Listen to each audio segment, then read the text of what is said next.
rason para magkita kami. Eh, di ba nakakagulo na nga sila ni Ma'am Moira? Iniisip mo na ikaw yung dahilan kung bakit maghihiwalay yung mag-asawa. Ano nangyari, Annalyn? Bakit ka nahulog? Sir Zoe po, tinapunan niya po ako ng suka sa mukha. Don't make another scene. I've had enough for the day. Kinampihan mo naman yung Annalyn na yan. Bakit sino ba anak mo dito? I wish I had a daughter like you. I wish Zoe was more like you. Ako din po, Dok. Sana may tatay po ako na katulad ninyo. Feeling ko hindi na ako mahal ni Daddy. Hindi na rin ako mahal ng dad mo, Zoe. Sinabi sa'yo ni Daddy yon? Hindi ka ba nangangarap na magkaroon ng buong pamilya? Siyempre, nangarap po ako. Pero, maaga ko na lang din po kasi natanggap na hindi na po matutupad yun. Salamat po sa tatay ko.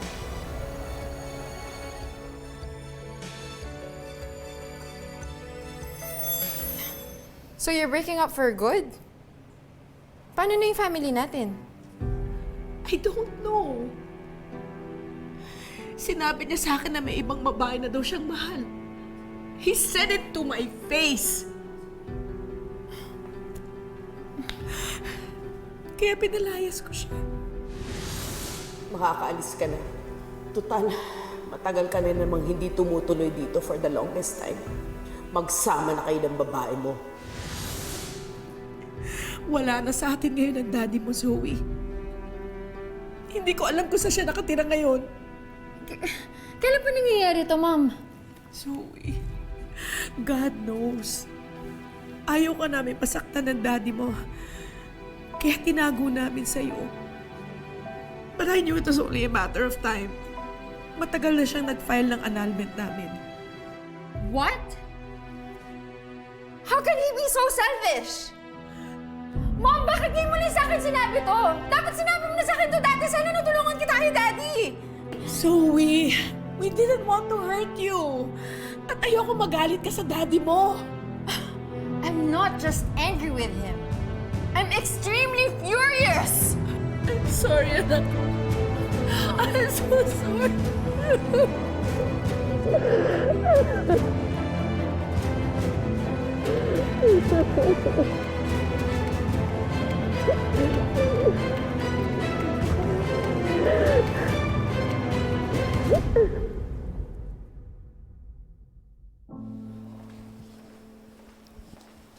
Dr. Santos. Dok, Pasensya ka na kanina. Mukhang masyadong personal yung tanong ko tungkol sa pagkakaroon ng buong pamilya. okay lang po yun, Dok. Pasensya na din po kayo sa naging sagot ko po kanina. First time po kasi na may nagtanong po ng ganun sa akin eh, kaya... Hindi po kasi hindi ko po alam ano yung isasagot ko. Hello, anak. Oh, pauwi pa lang si Daddy. Okay, sige. Huwag kang mag-alala. Pag-uwi ko, tuturuan kitang mag-bike, ha? Okay, sige. I love you. Bye-bye. Ang cute naman po ni Sir. Siguro nakaka-excite po magkaroon ng tatay na excited po umuwi para turuan ka mag-bike. Well, it's not too late. Ano po ibig sabihin? Aaminin ko sa'yo. Nung bata si Zoe, hindi ko rin nagawa yan. Kaya na-miss ko din yan. Kaya, pwede kitang turuan mag-bike. Po! Dok, ang lakas niyo po mang-trip. Eh, ang tanda-tanda ko na po ngayon pa po ako mag-aaral mag-bike. Well, learning is a never-ending process. Kaya pag-isipan mo yung offer ko. And then on your day off, pwede kitang turuan mag-bike. Thank you po, Dok. Excuse me lang po, Dok. Sige. Hello, Tito Michael? Sige po. Sa ospital na lang po tayo magkita, tapos sabay na po tayo umuwi. Okay, see you po. Nagpasundo ka pa sa Tito Michael mo? Opo, siya daw po maghahatid sa akin pa uwi. Actually, kanina ko pa po siya message. Bakit pa? Pwede naman kita ihatid. Dok, mas kailangan po kayo ni Zoe. Mas kailangan po niya yung time tsaka attention po ninyo. Tsaka okay na po ako, Dok. May may maghahatid na po sa akin.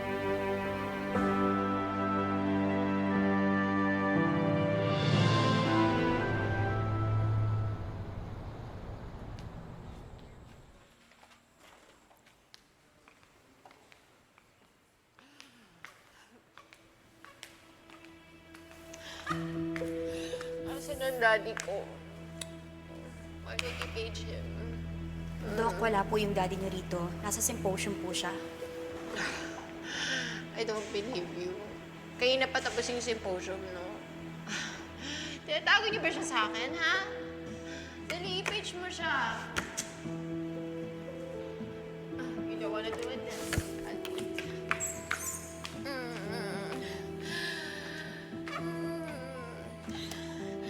Dr. Tanyag, paging Dr. Tanyag, the great Dr. Roberto C. Tanyag, please come to the lobby now.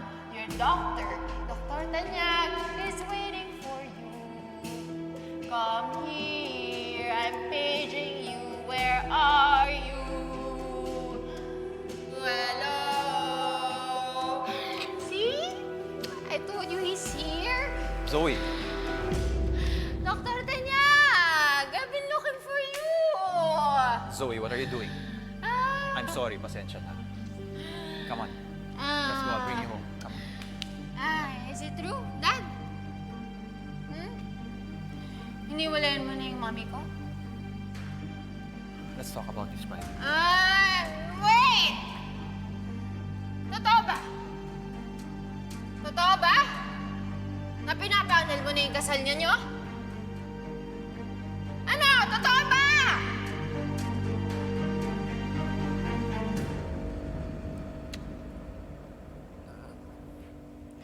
Dad, ano ba? Sumagot ka. Yes, it's true. Dahil may iba ka ng babae. How did you do this to my mom? Paano mo nagawa yun? Anak, bata ka pa lang. Hindi na maayos ang pagsasama namin ng mami mo. Milagro, napansin mo ko. I thought I had to drink poison for you to notice me. Hindi ka naman pala masaya. Di sana naman pala. Sana pala ano? Sana umalis na ako? Yun naman gusto mo, di ba? I just stayed dahil may anak tayo. Pinihisan kita. Pinulot ka ng mga magulang ko at pinaaral. Kapal na mukha mo for even thinking of filing for an annulment. You are nothing without me! I've tried to fix it, but it just keeps on getting worse. This was not an overnight decision. It's the right time for you to know dahil malaki ka na and maintindihan mo na. I know that you can handle this. Dad, akala mo ba madali lang sa akin tanggapin yun? May iba kang babae? Ha? Hindi totoo yan. Wala akong ibang babae. No! Sinungaling ka eh! May babae ka at mas mahal mo siya kasi sa mami ko! Bakit? Ano mo nagawa yun? Nagawa yun? Enough, Zoe. Enough. Enough, anak. Kaya ba, hindi mo na ako mahal? Mas mahal mo pa yung Annalyn na yun eh. Ha? Kaya ba mas anak yung tuloy mo sa kanya kaysa sa akin? Huwag mo na idamay si Annalyn dito sa problema. Bakit palagi mo nang pinagtatalpan yung Annalyn na yun? Ha? Bakit sino ba siya? Ha? Eh, anak lang naman siya sa labas, di ba? Hindi nga niya kinala yung tatay niya eh. Nabuntis lang yung nanay niya nung kung sinong lalaki, tapos iniwan sila. Di ba? Ha? Ay, pagpapalit mo ako sa anak ng isang pukpok. Anak ka na isang pukpok. Enough, enough. Hindi na maganda lumalabas. No! Come on. Pok! Talaga, pok! Pok! I said enough! Dok! Wag! Sige! Gawin mo! Dali! Dali mo! Dali mo! Hindi mo naman pala kaya eh. FYI, hindi na ako masasaktan sa sampal mo.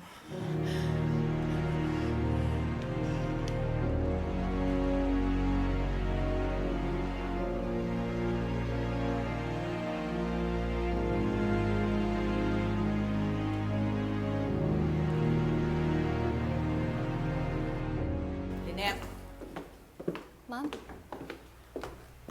sinasabi ng anak mo sa asawa ko at lagi niyang pinapagalitan si Zoe? What is it with your daughter? At lagi siyang kinakampihan ni Robert.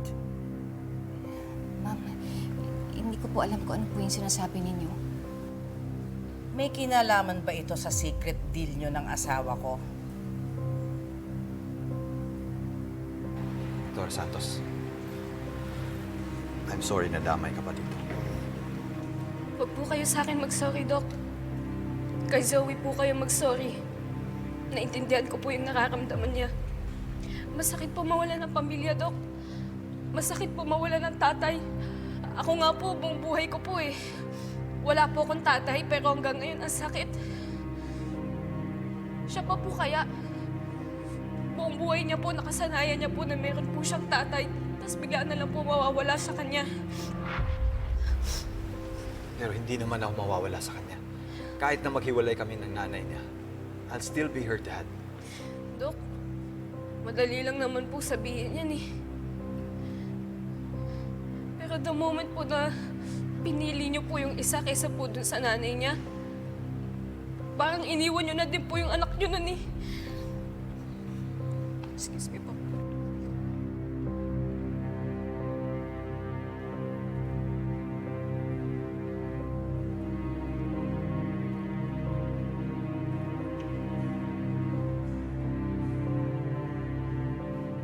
Pagsabihan mo yung anak mo, masyado nang nagiging sumbongera at sip-sip kay Robert. Ayoko na dedehado si Zoe Lynette. Hindi pa pwedeng mas paboran ni Robert ang anak mo kaysa anak ko. That will never happen. Dahil kaisa-isang anak ni Robert si Zoe. Bakit? Ano ba ni Robert ang anak mo? Wala, di ba? Hindi ka makasagot? Walang sino mang aapi sa anak ko dahil kaisa-isa siyang anak ni Robert. Pakisabi yan sa anak mo.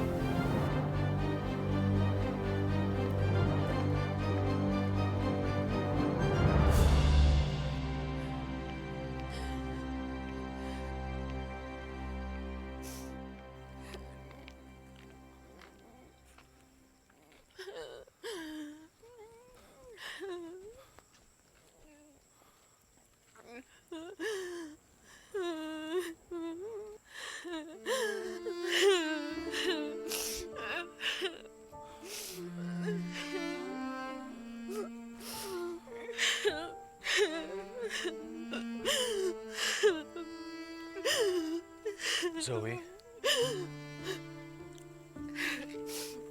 What do you want? Ano, magagayat ka rin sa akin? Sisisihin mo rin ako? Ako na lang laging mali, ako na lang laging masama. Come on, Luke, spell it out!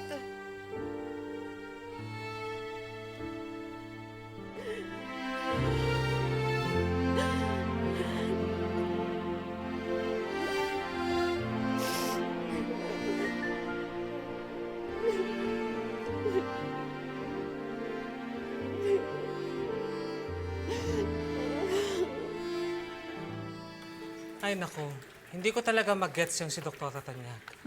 Mayaman, doktora, pero Kuala Lumpur. True. Pati yung bibig, squalan. Ako nakakalo. Nako, sana matuto. Nurse Evan, baka pwede wag na natin pagchismisan si Zoe. May pinagdaraanan din yung tao. Kakagulo kaya yung pamilya niya ngayon. Kaya wag na natin pagchismisan. Wala din naman tayo matutulong, kaya maging mabait na lang tayo tsaka intindihin natin siya. Wow. Annalyn, teka lang ha. Alam mo, hindi ko na maintindihan yung kabaitan mo eh. True. Hindi ba lagi ka namang iniinsulto nitong si Zoe? O, tapos ngayon, pinagtatanggol na naman. Kaya nga. Oo, iniinsulto niya ako. May mga masasama siyang nasasabi tungkol sa akin tsaka tungkol sa nanay ko. Pero alam ko namang hindi totoo yun eh. Kaya nga, kesa naiinis ako, naawa pa ako sa kanya. Iba. Ay, nako, Annalyn. Iba ka talaga. Sana all meron kahit katiting ng kabaitan mo. True! Kung sa akin ginawa yun, ako, na-resbakan ko na yun. Ano ba, iigil ako dun eh. Nurse Karen. Sorry. Kaya nga iniisip ko ngayon eh. Kahit anong pambubuli niya sa akin, kahit ano pang sabihin niya, pagpapasensyahan ko na lang kasi may pinagdaraanan siya. Wow. Huwag na natin pagchismisan, ha? Wala na ako. Okay po. Ingat kayo. Konti na lang magdadasal na ako sa kanya, di ba? Sobrang bait. Pare, naaawa kasi ako kay Annalyn sa pang-iinsulto ni Zoe sa kanya. Dahil dyan, I'm torn because mahal ko silang dalawa. Pare, alam kong mahirap ang lagay mo ngayon. Pero, suggest ko lang, pare, prioritize mo naman ang pamilya mo.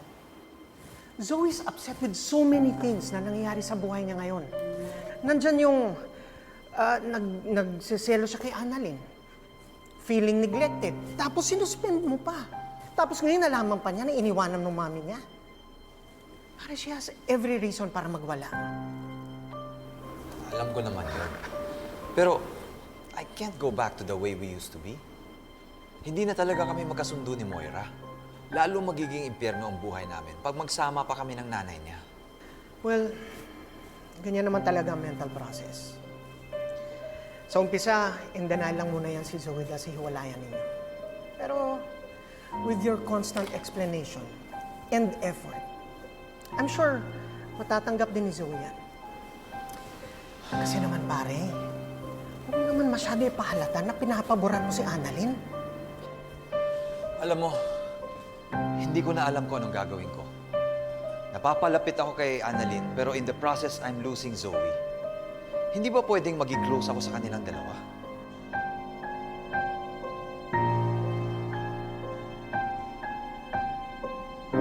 Alam mo, Lynette, kinakabahan ako dyan sa kwento mo, ha? Sigurado ka bang walang alam yang si Moira tungkol sa inyo? Para namang wala eh. Kasi diba kung meron, di dapat kinumpronta na niya ako. Sa bagay, hindi yun matatakot na harapin ka. Baka nga bilin pa yung kaluluwa mo eh. Layuan mo lang yung asawa niya. Alam mo, wala naman siyang kailangan bilhin. Wala naman kaming relasyon ni RJ eh. Sa ngayon yun. Alam mo, duda talaga ako dyan sa Doc RJ na yan eh. May plano sa iyo yun. Alam mo, Lynette, alam na alam ko yung mga the moves namin mga pogi eh. Ha? Cromwell! Maisingit na naman ang sarili niya. Bakit? Totoo naman ah. Sa palagay mo ba, magyayaya yan lumabas-labas kung hindi siya interesado kay Lynette?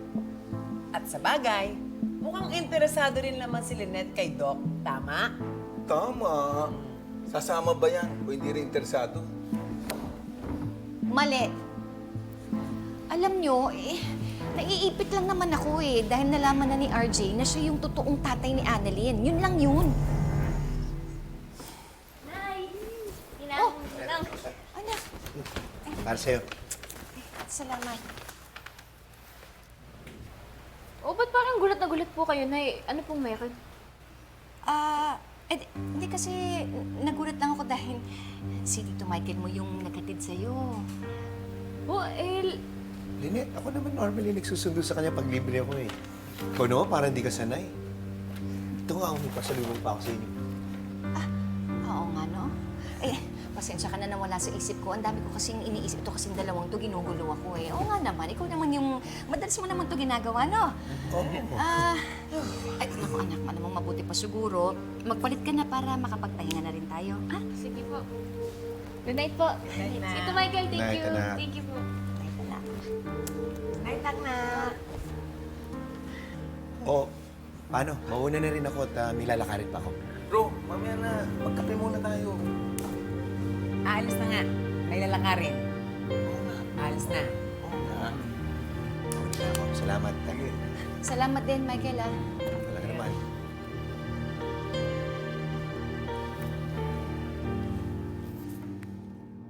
Mom, I hate him. I hate Daddy. Ayoko na siya makita. Ayoko na siya kausapin ulit. Hindi na siya yung dating minahal ko, yung ginanang ko. I hate him. I hate him, Mom. It's okay, Zoe. Your dad disappointed you. But I still can't believe na he treated you that way. Mom, pinahiya niya ako in front of Annalyn, in front of everyone. Hindi niya tayo mahal, Mommy. Hindi na. I know, anak, I know. Hindi naman tayo magkakaganito kung hindi dahil doon sa babae niya. Hindi ako papayag na basta-basta niya na lang tayo iwan, Mommy. Lalong-lalo ka na. I know, you don't deserve that. Kailangan natin mahanap yung home record na yan. That is exactly what I am planning to do. Hahanapin natin yung babaeng yan. At maghihiganti tayo. We're going to make her pay.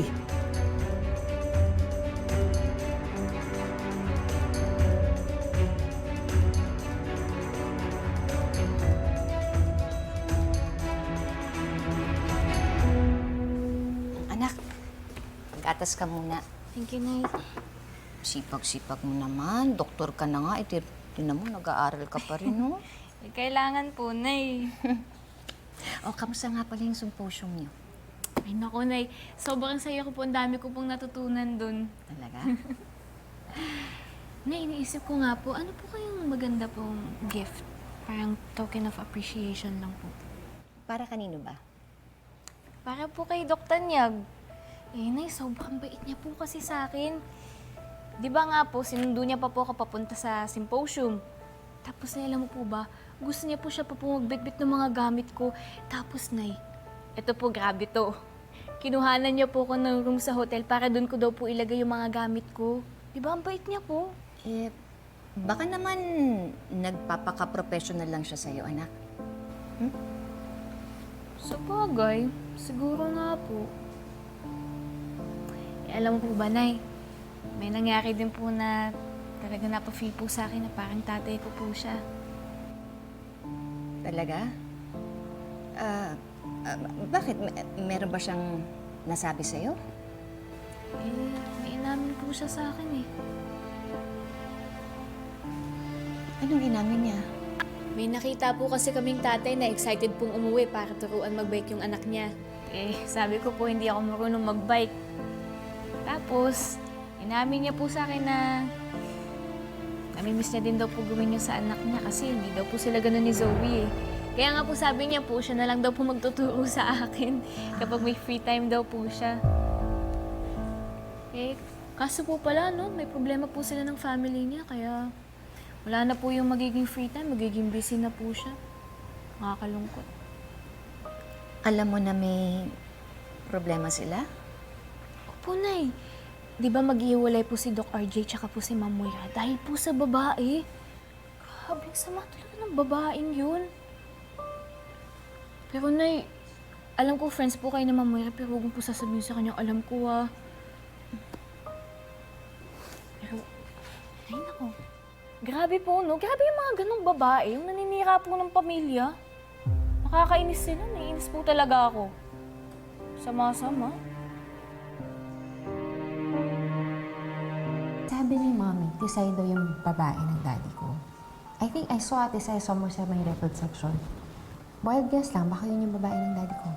You mean si Lorena Etchage? Tisay yun eh. Yes, yun nga, that's her. Zoe, kilala ko yun. Kilala ko din ang boyfriend nun. Engaged na sila. Baka mali ka lang pinaghihinalaan. Paging Dr. Cruz to the medical ward, please. Oh, I have to leave you now. Cruz to the medical Excuse me. ward.